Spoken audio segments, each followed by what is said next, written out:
ఎక్కడ మీ ఇల్లు? చెప్పు చెప్పు, ఏం చేసావు చెప్పు. మర్డర్ చేశానండి. దగ్గర మోనికా కూల్ డ్రింక్ షాప్ ఉంది. పక్క బిల్డింగ్ ఏసీ దాని సైన్ బిల్డింగ్ మాట. మనుషులు ఏం మాట్లాడుకుని ప్రతి విషయం తెలిసిపోతుంది వాటికి. ఎవట్లకి? మా అమ్మకి మా తమ్ముడికి. నా మనసులో ఏ విషయాలు దొరికితే తెలిసిపోతుంది. కడుపులో చాలా స్ట్రాంగ్ గా ఉండేది. అది మనుషులు కాదు. ఉంది ఎంత పొడిసి నాకు చేయలేకపోతుంది. నేను కౌంటండి, నేను కౌంటర్ వయసుని. అది నా కూడా ఎంత కొట్టేసా అది స్ట్రాంగ్ గా ఉంటాడు. పొట్ట ఎంత స్ట్రాంగ్ గా నాకు స్ట్రాంగ్ గా ఉంది. ఏం చేస్తారు మీ అమ్మగారు? దిగాం సార్, తీసుకున్నాండి. మీ తమ్ముడు అది దిగాం సార్. అదే కళ్యాణ్ అంటారు కదా, ఏదో దిగాం సార్. అది తమ్ముడు నిరూపిస్తాను సార్.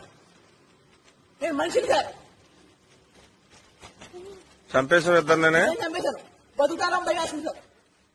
సరే సరే దయ్యాలు సార్. అవి పీపుతంగా సార్. నా మనసులో ఏమైనా చెప్పేస్తున్నాయి విషయాలని. రక్తం స్ట్రాంగ్ గా ఉంది, మనసు స్ట్రాంగ్ గా ఉంది. అసలు నేను ఎలా 18 సంవత్సరాలు పీకుతున్నాయి. 9 సంవత్సరాలు దొంగలోటు మారుతున్నారు. నా విషయాలు తెలిసిపోతున్నాయి. నన్ను దగ్గర కొడుతున్నాయి. నలుగురితో మాట్లాడినట్ల నా పిచ్చి అని చెప్తుంది. పిచ్చి 18 రోజులు తిండి కూడా పెట్టట్లేదు నాకు. నా కొంపలో ఏమిచ్చి పొడిచావు? కత్తికి పొడిచాను సార్. ఇద్దరిని పొడిచాను. పోస్ట్ మార్టం చేయాలి సార్. మనుషులు కాదు సార్. కడుపులో స్ట్రాంగ్ గా ఉంటుంది. ఏంటో తెలియాలి నాకు. ఎంత ట్రై చెప్తే కదా అంత స్ట్రాంగ్ గా ఉంది. కాంట్రాక్ట్ ఇంట్లో లేదు సార్. ధైర్యాన్ని చంపేస్తాయి సార్. ఏం పేరు మీ అమ్మగారి పేరు? గురుపూడి మహాలక్ష్మి.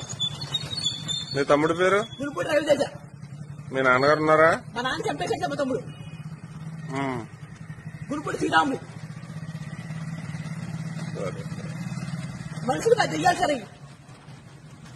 మనిషి మీద తల పెట్టుకున్నాయి.